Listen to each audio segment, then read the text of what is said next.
Hey guys, it's Quinlin. Welcome back to my channel. I am so excited. Today I'm actually bringing you guys the mid-year book freakout tag. I know it's pretty late. It's, I suppose, supposed to be filmed in like June. I honestly didn't know it was a thing, and I had a bunch of videos kind of queued up and like planned, so I didn't really get around to filming it until now. But I am excited to finally bring it to you because I obviously love talking about books, so any excuse to talk about my favorite books is gonna be a good one. So the first question is the best book you read so far this year, which I'm not gonna lie, it kind of has to be Pride and Prejudice by Jane Austen. This might seem like a little bit obnoxious, but I genuinely love this book so much. It was such a joy to read. I think I might be a little bit biased too, just because it was like one of the more recent books that I've read. I just honestly loved it. I thought the romance was so swoon-worthy. I am honestly really getting into historical fiction.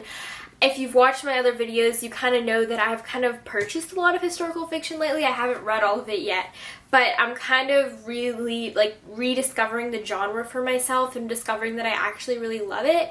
And I just love that it's set in a different time period, and I love how dramatic everybody is, and I love the letters that they write to each other. And it also, I do feel like it does give you a little bit of like a kind of like a because you do feel like you're reading a book that's like more intellectual because it is a classic, whereas like I don't think it's necessarily like super deep, but it does kind of make me feel a little bit accomplished just to have read like such a famous classic. And I honestly just love the story so much. I do have a video coming really soon on Pride and Prejudice and some other classics that I read, which I'm really excited about. But if you don't know what this is about, it's basically just about Elizabeth Bennet and her kind of journey.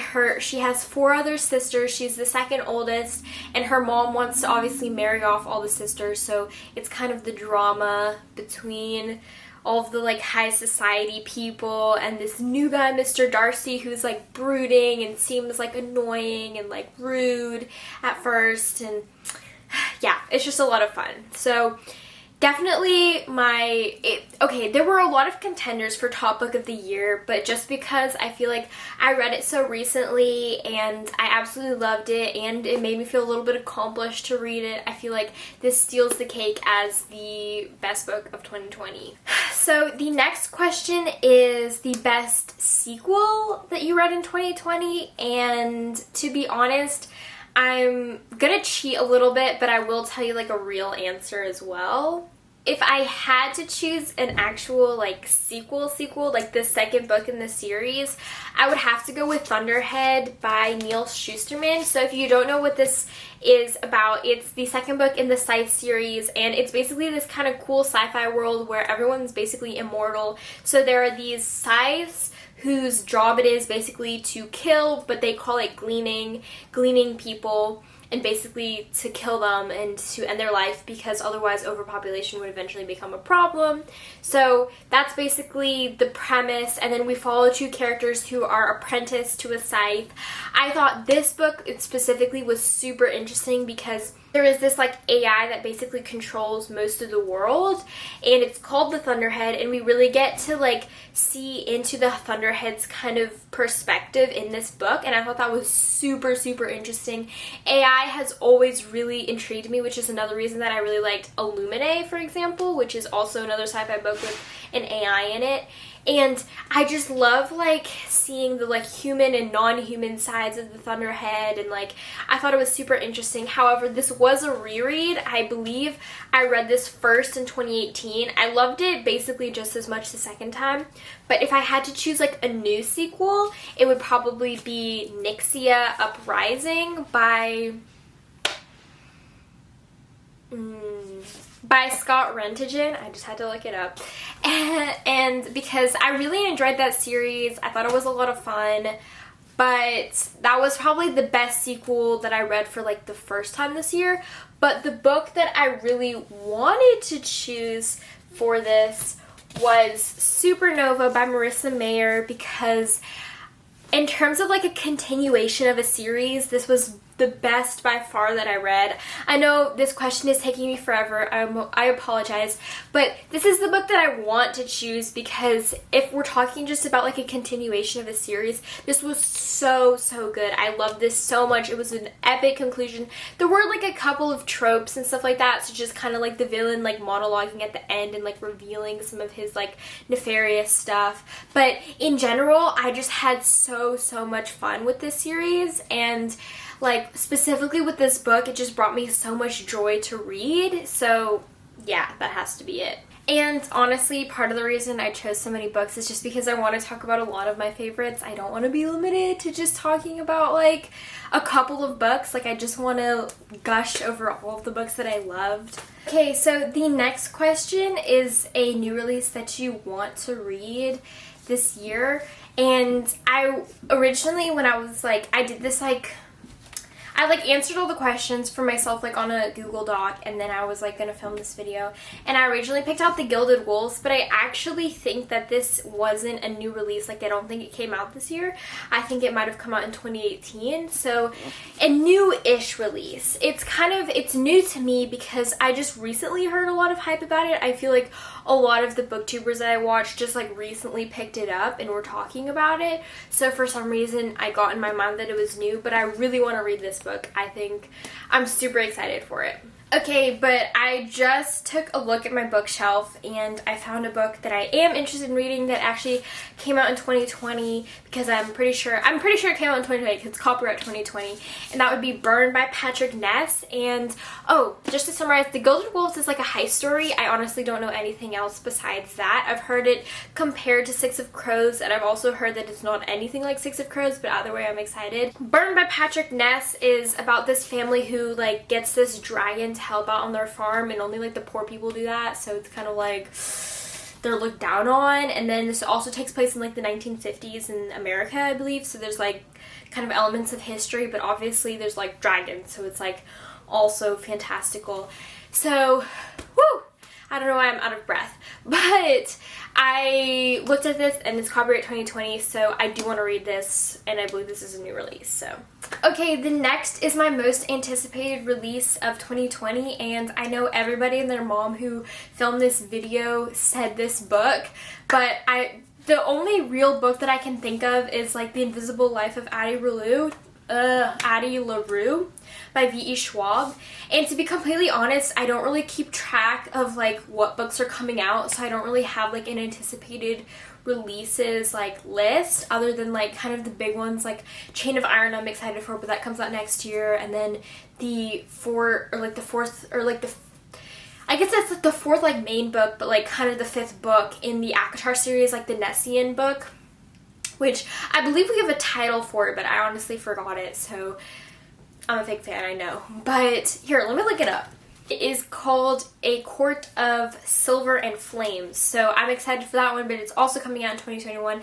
And other than that, I don't really do a lot of research about like what books. I usually get the books that I buy from like just browsing or from like booktubers that I watch, and so I don't usually do a lot of like research on my own to find out like what books I'm really excited for or anticipating. And in general, I do feel like summaries, like they tell you a lot about the book, but like I feel like the booktubers' opinions I really value. I feel like I trust them to like read books and tell me if I'm gonna like them or not, like because we may have a similar reading taste. I don't know if that makes sense, but like what I'm trying to say is that I don't do a lot of research on like what books I'm really excited for, so I don't really know a lot about like the book community or whatever, like what books are coming out, but I am excited for The Invisible Life of Addie LaRue. And then another book that I'm kind of anticipating is like the fourth book in the Ember and the Ashes series. It's funny because like I haven't actually read it yet, so I'm not really like anticipating it, but Siri picked it out for me. If you watch that video, peep that video. So Siri picked it out for me to read, so I am going to read the first 3 books in the series, and then if I like it, which hopefully I will, then I will get the 4th book, obviously. So yeah. Okay, so next is the biggest disappointment of 2020, and this was a really easy one. It was definitely Recipe for a Perfect Wife by Karma Brown, and I picked this book up because I just thought I was gonna love it. It just sounded like something I would enjoy, and it just honestly completely fell flat. I ended up really disliking the main character. So it basically follows this woman named Alice. Basically, she's pursuing a job as like a writer, so she like quit her job and they're moving out to like kind of the suburbs of New York, I believe. And it's just like she has like some conflict with her husband, and it also parallels the story of Nellie, who's like a 1950s housewife, and she has basically an abusive husband, and they're living in the same house but like obviously decades apart. And so Alice finds a recipe book that belonged to Nellie, so that's kind of how their lives are connected. But it's just, it sounded so interesting, but I ended up kind of hating this book. And the more I think about it, the lower the star rating I want to give it. Like, I think I gave it a 2 stars. Honestly, I might give it a 1 star because I just really didn't like this book. It just really fell flat for me.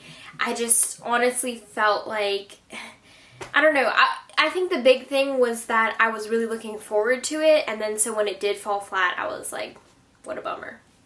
Okay, so the next question is like the biggest surprise of 2020, and I think I have honestly like a couple. Like, I could say Nixia because it was recommended to me by my brother, and it's just like a fun sci-fi series, and I ended up loving it. I mean, I didn't give it like 5 stars, but I really enjoyed it, and so I was honestly really surprised because I wasn't expecting to like it so much. Another one that I could say is honestly Pride and Prejudice because I wasn't expecting to like a classic so much, but I don't really want to do too many repeats. So one that I will say for sure is the Cruel Prince series by Holly Black. For some reason, I've heard of this series previously and I'd avoided it because I think I just had some misconceptions about it and I wasn't interested. But then my friend and I decided to pick it up, and I ended up really enjoying it. I thought it was just like really fun.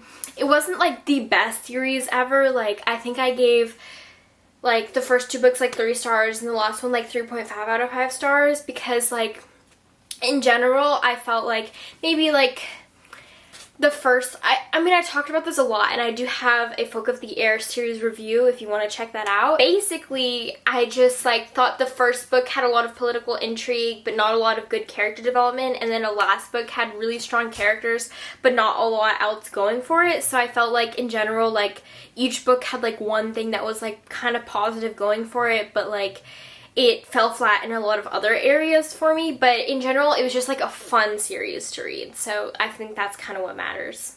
Okay, so the next question is like your favorite new author, and this one is kind of hard because I didn't really pick up like a series by like a new author that like I loved, or like I didn't really like discover any new authors.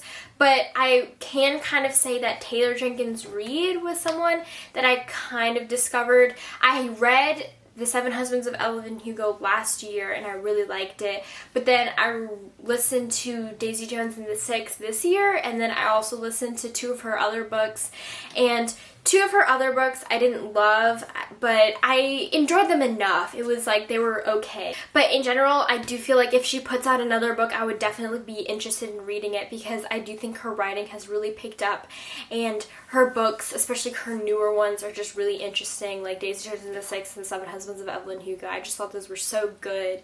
So, yes.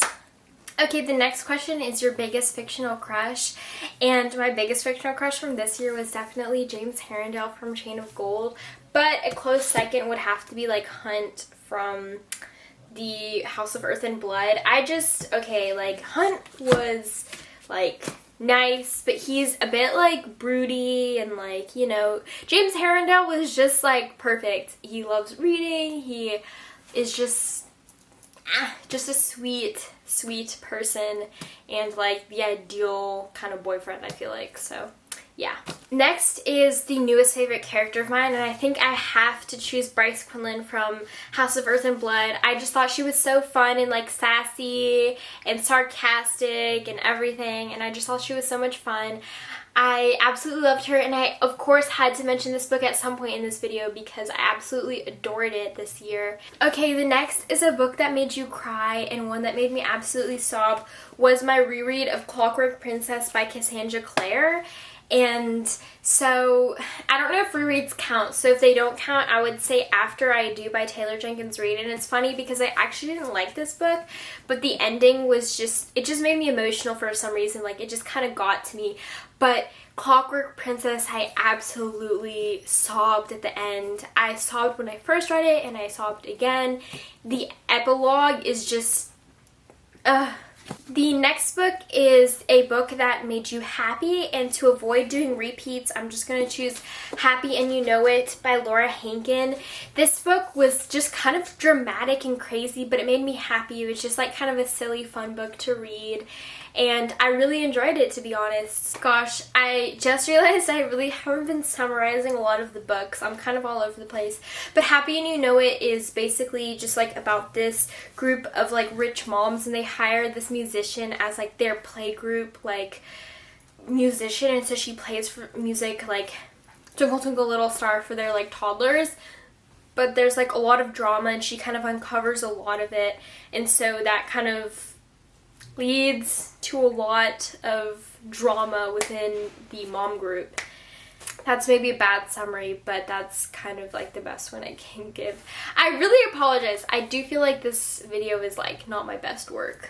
The next question is the most beautiful book you bought this year, and I honestly don't have like a track of like every book that I bought this year, but I think that the most beautiful would probably be House of Earth and Blood, because I think that's just such a beautiful cover. But then a close second could be like Foundry Side, just for no repeats, because I think, I don't know, this cover just like really speaks to me for some reason. I feel like it's like a little bit minimalistic, but like kind of futuristic and like kind of codey, and it's basically about this like girl who's like going on a heist, and she can like code objects in the world, which is like the magic system, which is kind of interesting. So okay, and then the final question is a book that you have to read by the end of the year, and honestly, I just feel like all of the books that I haven't read that are on my bookshelves, especially the ones I bought this year, but also the ones that I've bought in previous years, I think I want to read all of them. Obviously, probably not feasible, but I want to read as many of them as I can. But just to choose like one, it's kind of random, but I really want to read Summer of '69 by Aline Hilderbrand. I just feel like this book looks like a lot of fun, and again, like, I want to explore historical fiction more, and I've just been enjoying it so much lately that I think this is like a fun book, because I feel like a lot of historical fictions are set in the 1940s, and obviously I can understand why. It was a super important time in our history, and there was a lot going on, so there's a lot to write about, but I do think it's fun to learn about like other decades and then other places, because I do think that a lot of historical fictions that I've kind of encountered are very like Eurocentric, and so I do think it's important to kind of get a wider like cultural grasp. And so a lot of the historical fiction I bought, they are like in America or in Europe, so I am kind of falling victim to that. But I am going to look for more, like I do want to read like the Poppy War and stuff like that, which I haven't purchased, but I probably will. So yeah. Okay, so that was it for my mid-year book freakout tag. Thank you guys so much for coming along with me and honestly just like chilling while I talk about a bunch of my favorite books. Again, I apologize. I think this video was a little bit all over the place, but thank you so much for sticking around, and I'll see you later. Bye.